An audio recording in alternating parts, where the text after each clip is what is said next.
અને હવે ગુજરાતમાં સર્જાયેલા મેઘ તાંડવની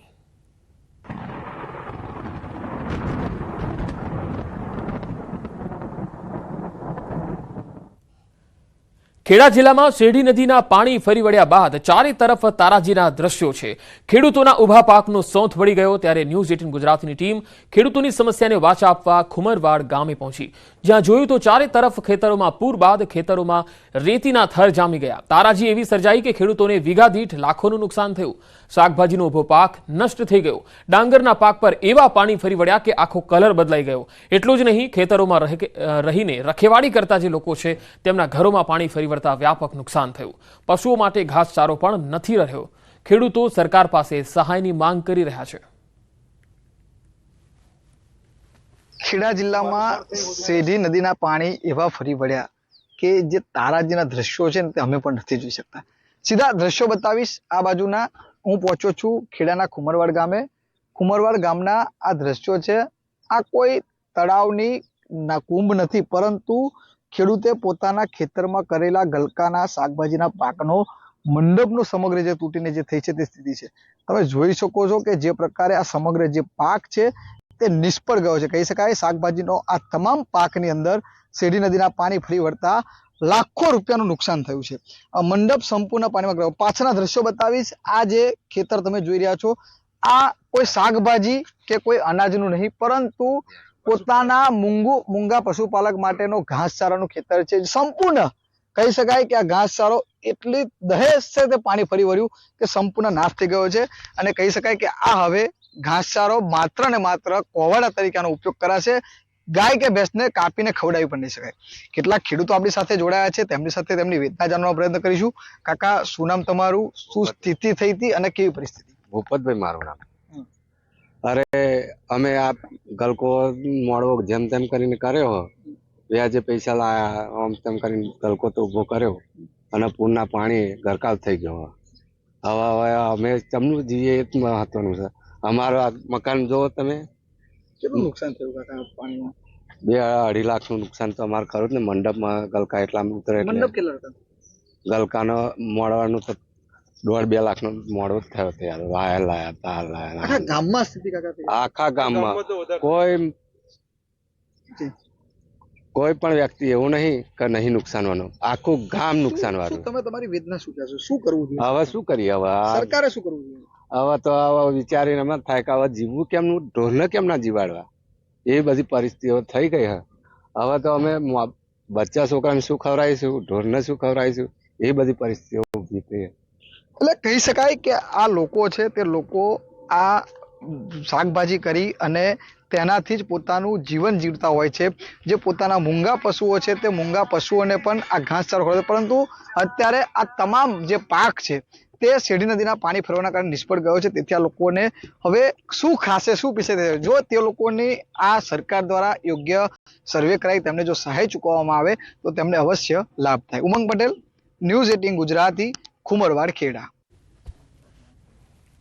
તો મોરબી જિલ્લામાં અતિવૃષ્ટિના પગલે ખેડૂતોના ઊભા પાક ધોવાઈ ગયા। ભારે વરસાદ ખાબકતા ખેતીમાં વ્યાપક નુકસાન થયું। ખેતી ક્ષેત્રમાં થયેલા નુકસાન માટે 29 ટીમની રચના કરી સર્વે હાથ ધરાયો।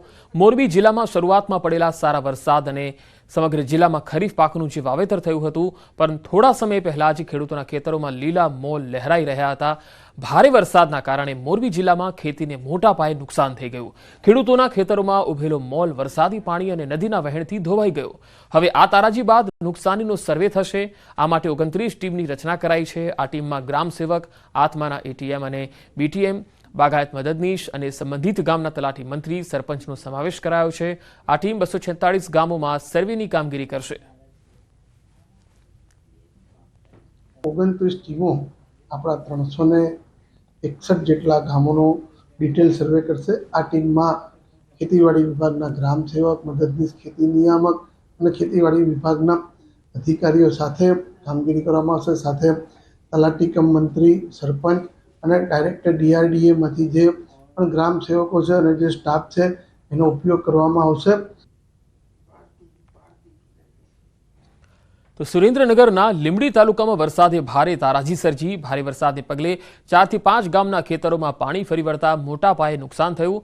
સિયાણી, ઉમેદપુર, નટવરગઢ, રામરાજપર, પરનાળા, બથાડ, જાંબુ સહિતના ગામોમાં ખેતરોમાં પાણી ફરી વળતા ખેડૂતોને મોટા પાયે નુકસાન થયું. કેટલાક વિસ્તારોમાં ભોગાવાના પાણીએ તારાજી સર્જી. સરકાર દ્વારા તાત્કાલિક નુકસાની અંગે સર્વે હાથ ધરીને વળતર ચૂકવવામાં આવે તેવી ખેડૂતોએ માંગ કરી છે. 27 વીઘાની વાડી હોવા છતાં એમને ડ્રાઈવર જેને આપ્યું હતું અહીંયા કોઈ વસ્તુ મારા પારા હતા એ બધું તોડી નાખ્યું અને એના હિસાબે મારી આ 27 વીઘાની વાડીનું બધું ફુગાવા ટાઈપ કરી નાખ્યું, કાંકરા ટાઈપ.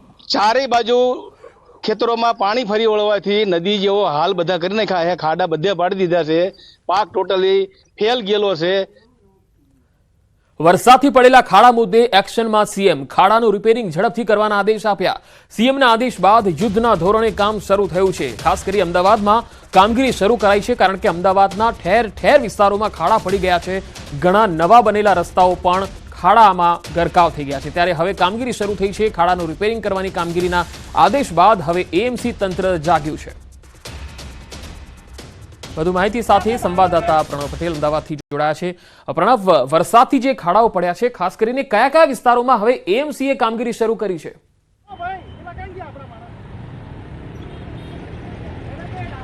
પંકજ, જે રીતે રાજ્યના મુખ્યમંત્રીએ સૂચના આપી છે કે રાજ્યની અંદર જે પણ મહાનગરપાલિકાઓ છે, ખાસ કરીને વરસાદી બાદ જે રસ્તાઓ પર ખાડા પડે તેના કારણે પ્રજાજનોને પરેશાની થતી, પરંતુ એ પરેશાની ન થાય તેને લઈને જ મહાનગરપાલિકાને આદેશ આપ્યો છે અને તમામ જે કમિશનરો સાથે પણ રાજ્યના મુખ્યમંત્રીએ વાત કરી છે અને કહ્યું છે કે જે પણ ખાડાઓ પડ્યા છે તે ખાડાઓ સત્વરે રિપેરિંગ કરવામાં. ન્યૂઝીલેન્ડ ટીમ પહોંચી છે મણિનગર વિસ્તારમાં. આપ જોઈ શકો છો કે મણિનગરના ભૈરવનાથ જે રોડ છે તેના હું આપણે દ્રશ્યો બતાવી રહ્યો છું કે જેની અંદર આ કામગીરી હાલ ચાલી રહી છે. અધિકારી પણ જોડાયા છે વાત તેની સાથે જ, કારણ કે સતત આ કામગીરી ચાલી રહી છે. માનો છું કે 7000થી પણ વધુ જે ખાડાઓ છે તે ખાડાઓ હાલ પૂરવામાં આવી રહ્યા છે. ખાસ આપનું નામ શું છે અને ખાસ કરીને મહાનગરપાલિકા તરફથી જે ખાડાઓ છે એ પૂરવાની કામગીરી ચાલે કેટલા દિવસથી આ કામગીરી ચાલી રહી છે? હાલ 2 દિવસથી, હાલ વરસાદ બંધ થયા બાદ 2 દિવસથી કામગીરી ચાલુ છે. આજે હોટમિક્સ મટીરિયલથી ભૈરવનાથ 4 રસ્તા થઈ આવકાર હોલ તથા ભૈરવનાથ 4 રસ્તા અને બીજા અહીંયા યસ એમ કહેવાય છે કે વોર્ડમાં પણ અનેક જે ખાડાઓ નાના મોટા ખાડાઓ પડ્યા છે એની કામગીરી કઈ રીતે કરવામાં આવી રહી છે? હાલ જેટ પેચર એક મશીન છે, એનાથી એ પદ્ધતિથી આપણે કરીએ છીએ તથા 2 દિવસથી આપણને હોટમિક્સ મટીરિયલ મળ્યું છે, એનાથી હાલ ચાલુ છે કામગીરી. ચોક્કસ અધિકારી છે, હું ફરી કહીશ કે રાજ્યના મુખ્યમંત્રીએ જે સૂચના આપી છે ત્યારબાદ મહાનગરપાલિકા દ્વારા અલગ અલગ જે વિસ્તારો છે તેમાં 7000થી પણ વધુ જે ખાડાઓ છે તે હાલ પૂરવાની કામગીરી થઈ રહી છે. જે 22 તારીખ એટલે 22થી લઈને 30 સુધી એટલે 7 દિવસમાં જે ખાડાઓ પડ્યા છે અમદાવાદ શહેરમાં વરસાદને કારણે, પંકજ, તે ખાડાઓને પૂર્ણ કરવાની કામગીરી થઈ રહી છે. હોટમિક્સ પ્લાન્ટ છે તે વર્ક કરી દેવામાં આવ્યું છે, કારણ કે જે રીતે વરસાદી માહોલ હતો તેના કારણે હોટમિક્સ પ્લાન્ટ શરૂ નહોતો થતો, પરંતુ હવે હોટમિક્સ પ્લાન્ટ પણ શરૂ થઈ ગયો છે. તેના કારણે તાબડતોબ યુદ્ધના ધોરણે સમગ્ર અમદાવાદ શહેરમાં જે કહી શકાય કે ખાડાઓ પૂરવાની કામગીરી થઈ રહી છે, જેથી સામાન્ય ચોકોને છે, જે લોકોને છે એ પરેશાની ન થાય તે પ્રકારની તકેદારી ખુદ રાજ્યના મુખ્યમંત્રી રાખી રહ્યા છે અને મહાનગરપાલિકાના કમિશનરે પણ સૂચના આપી છે. તેના જ કારણે આજે રજા હોવા છતાં પણ તમામ જે અધિકારીઓ છે ફિલ્ડ ઉપર જોવા મળી રહ્યા છે. અધિકારીઓ જે છે એ કામગીરી કરી રહ્યા છે અને તમામ જે ખાડાઓ છે તે પૂરવાની શરૂઆત છે હાલ અહીં કરવામાં આવી રહી છે. જી પ્રણવ, આભાર સમગ્ર માહિતી આપવા માટે. તો આખરે અમદાવાદમાં ખાડાનું રિપેરિંગ જે છે એ હવે શરૂ થયું છે. અમદાવાદમાં મણિનગર વિસ્તારમાં હાલ તમે તસવીરો જોઈ શકો છો કે જ્યાં ખાડાઓ પૂરવાની કામગીરી ચાલી રહી છે. પેચવર્ક કરવાનું કામ ચાલી રહ્યું છે. જો કે માત્ર મણિનગર નહીં પરંતુ અમદાવાદ શહેરમાં અનેક જગ્યાઓ પર ખાડા છે. વરસાદ બાદ અમદાવાદ શહેર જાણે ખાડા નગરી બની ગયું હોય એવી સ્થિતિ સર્જાઈ છે. શહેરમાં ઠેર ઠેર ખાડાનું સામ્રાજ્ય જોવા મળે છે. ભારે વરસાદમાં મોટાભાગના રસ્તાઓનું ધોવાણ થઈ જાય છે. ત્યારે પોશ વિસ્તાર ગણાતા સાઉથ બોપલના આ રસ્તા પણ જોઈ લો, જેને લઈને લોકો ત્રાહીમામ થઈ ગયા છે અને તંત્ર પર રોષ ઠાલવી રહ્યા છે. સાઉથ બોપલ હોય કે નોર્થ બોપલ હોય, રસ્તાઓ ખૂબ જ દયનીય બની ગયા છે. અમદાવાદ શહેરમાં વરસાદ પડે સમસ્યા થાય એ તો મોટી વાત છે, પરંતુ વરસાદ થમ્યા બાદ પણ 2 મોટી સમસ્યા અમદાવાદમાં થાય. એક તો રોગચાળો અને બીજું ખાડા નગરી અમદાવાદ બની જાય છે. જોશો દ્રશ્યોની અંદર અમદાવાદ શહેરના તમામ જે સ્માર્ટ રોડો છે તેની શું દશા છે, જેની અંદર જે રસ્તાઓ ખાડામાં છે, ખાડા રસ્તામાં છે, ખબર નથી પડતી એ પ્રકારની સ્થિતિ. કઈ રીતે ગાડીઓ પછડાય છે એ પ્રકારની સ્થિતિ લોકોમાં છે. લોકો કઈ રીતે પરેશાન છે વાત કરવાનો પ્રયાસ કરશું લોકો સાથે. અહીં રહો છો, અહીં કેટલી પરેશાની થઈ છે? અહીં બહુ જ પ્રોબ્લેમ થાય છે અહીંયા. આ ખાડા કેવા છે? બહુ જ ભયંકર ખાડા છે. એવરી ડે જતા પહેલા we have to think for 15 minutes કે એનાથી એડવાન્સ આપણે નીકળીએ તો જઈને ક્યાંક પહોંચી શકીએ. જે રીતે પાણી ભરાય, પરંતુ હવે અમદાવાદ શહેરમાં એ સ્થિતિ છે કે વરસાદ બંધ થાય ત્યારબાદ ખાડાઓનું સામ્રાજ્ય થાય. અને જે રીતે કોર્પોરેશનનો દાવો છે કે 7,000 વડીલ વાત કરશું એએમટીએસ ચાલક સાથે, શું કેવું છે? રોડ નીકળો છો, કેટલી પરેશાની થાય? સાહેબ બહુ પરેશાની થાય છે આમાં. ખાડા કેટલા પડે? ખાડા કેટલા નડે? ખાડા બહુ જ છે. આખા કમર તૂટી જાય, કમર રાતે દુખાવો થાય કમરમાં? થાય 3 થી 4 કિલોમીટર સુધી આ બધો રસ્તો ખરાબ છે. અને પાછું આ રસ્તો બંધ છે ને એટલે બધું બહુ હેરાન થાય. હેરાન થાય વાત સાચી છે. પબ્લિકની પણ, જે પબ્લિક પણ બેઠા હશે એ લોકોને હેરાન થતા હશે, જે અહીં આવી રહ્યા છે. જોઈ શકો છો કે કઈ રીતની સ્થિતિ છે આ વિસ્તારની, કે જેની અંદર માત્ર ખાડાઓને કારણે લોકો છે તો અહીં પરેશાન થયા છે. નીકળો છો અહીંથી, આ બાઇક લઈને નીકળો છો, અહીંયા રહો છો આસપાસ? હા, અહીંયા જ રહીએ છીએ, નજીક જ. પાણી ભરે ત્યારે અત્યારે શું સ્થિતિ છે અત્યારે? આટલું પાણી થઈ જાય છે અને બહુ જ ખરાબ સ્થિતિ છે અને આખો રોડ બંધ થઈ ગયો છે. એમ નહીં, ખાડામાં કેવું નુકસાન થાય? બહુ સખત નુકસાન થાય છે. ગાડી લઈને નીકળવા બહુ પ્રોબ્લેમ થાય છે. એમ નહીં, આમ રહે છે આ બધું આ વિસ્તારમાં ક્યાં ખાડા, કેટલા ખાડા છે?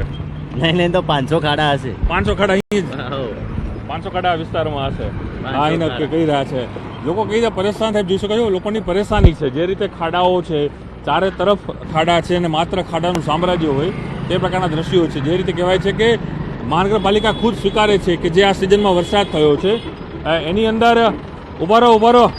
જય શ્રી કૃષ્ણ બોલો પેલા. જય શ્રી કૃષ્ણ. પણ આ ખાડા તમે ડિલિવરી કરો તો આ રસ્તામાં કેમ પસાર થાવ છો? પસાર તો હવે કેવી રીતે થવાનું હોય સાહેબ? એવું લાગે કે મંગળ ગ્રહમાં ચંદ્ર ગ્રહમાં ફરતા હોય એવું લાગે? બધા સ્વસ્થ ગુજરાત તો લાગતું નહીં મને. આ સ્વસ્થ ગુજરાત લાગતું નથી. આ બાજુ તમે જાઓ, હા, આ એપલવુડ ને બધી જગ્યાએ, હા, એમાં તો એટલું બધું ગંદકી છે ને કે ગંદકીના પાણી બહાર ને રસ્તાઓ તૂટી ગયા છે બધા. ગોકુલધામમાં ને બધે આવું ને આવું ચાલે સાહેબ. જો શું કેવું છે ભાઈ? પણ ગાડી લઈને નીકળે છે અહીંથી, કેવું થાય છે અહીંયા? પંચર પડી ગયા 2-3 વાર. 2 વખત પંચર પડી ગયા છે. બહુ ખરાબ હાલત છે ભાઈ. છેલ્લા તો આ વિસ્તાર પતી ગયો હોય ભાઈ. આ તો બહુ મોંઘો વિસ્તાર કહેવાય. આ તો આમાં ઘર બધા હું બ્રોકર જ છું. કરોડના ઘર હું ખુદ વેચું. નર્ક જેવો જ અનુભવ થાય છે. આખા એરિયાની જે હાલત ખરાબ કરી છે, કેટલા અધિકારીઓને સંપર્ક કર્યો, કશું સોલ્યુશન આવતું નથી. આખો એરિયા આવો કરીને મૂકી દીધો છે અને જવાબ આપવાવાળું કોઈ જ નથી. એટલે આપણે આમ તો સેલા વિસ્તાર એટલે કરોડો રૂપિયાના બંગલા અને ફ્લેટ છે આ વિસ્તારની અંદર, પણ આવી સ્થિતિ નર્ક જેવી સ્થિતિ છે. એટલું દુઃખ થાય છે અહીંયા આગળ રહીને કે આટલા બધા રૂપિયા ખર્ચ્યા પછી પણ, અને આટલો બધો જીએસટી આપ્યા, ટેક્સ ભરો, બધું ભરતા હશો ને બધું. વર્ષનો મારો ટેક્સ 22 લાખ રૂપિયા જાય છે. 22 લાખ રૂપિયા ટેક્સ ભર્યા પછી, મકાન ખરીદતી વખતે જીએસટી આપ્યા પછી, સોસાયટીનો મેન્ટેનન્સ આપ્યા પછી, સોસાયટીના મેન્ટેનન્સ ઉપર જીએસટી લાગ્યા પછી સુવિધા નથી. સુવિધાના નામે મીંડું. આ ચોક્કસ આ દ્રશ્યો છે અમદાવાદના અને અમદાવાદના રસ્તાઓના, જે ડેવલપ થઈ રહ્યો છે, પરંતુ સામે હજુ પણ વિકાસ ક્યાંક આ વિસ્તાર ઝંખી રહ્યો છે. હરીશ શર્મા સાથે પ્રણવ પટેલ, ન્યૂઝ 18 અમદાવાદ. તો છેલ્લા દિવસોમાં પડેલા વરસાદમાં શહેરમાં 7,000 ખાડા પડ્યા, જેનો એએમસી દ્વારા ઝોન મુજબ સર્વે કરવામાં આવ્યો. રોડ એન્ડ બિલ્ડિંગ કમિટીના ચેરમેન જયેશ પટેલનું કહેવું છે કે શહેરમાં રસ્તાઓ પર પડેલા ખાડાઓનું રિપેરિંગ કામ યુદ્ધના ધોરણે કરાઈ રહ્યું છે. 23 તારીખ પછી લગભગ અમદાવાદ શહેરમાં 7,300 ખાડા નાના મોટા થઈને પડેલા હતા, અને 2 દિવસથી વરસાદ બંધ થયા પછી અમે તરત ડે નાઇટ કામ કરીને 6,300 ખાડા અત્યારે હાલ પૂરેલા છે, અને 1,243 ખાડા કાલ રાતે બી કદાચ કામ ચાલુ હશે, અને આજે બી ડે નાઇટ કામ છે. તો લગભગ 24 કલાકમાં બધા ખાડા સંપૂર્ણપણે પૂરી દેવામાં આવશે.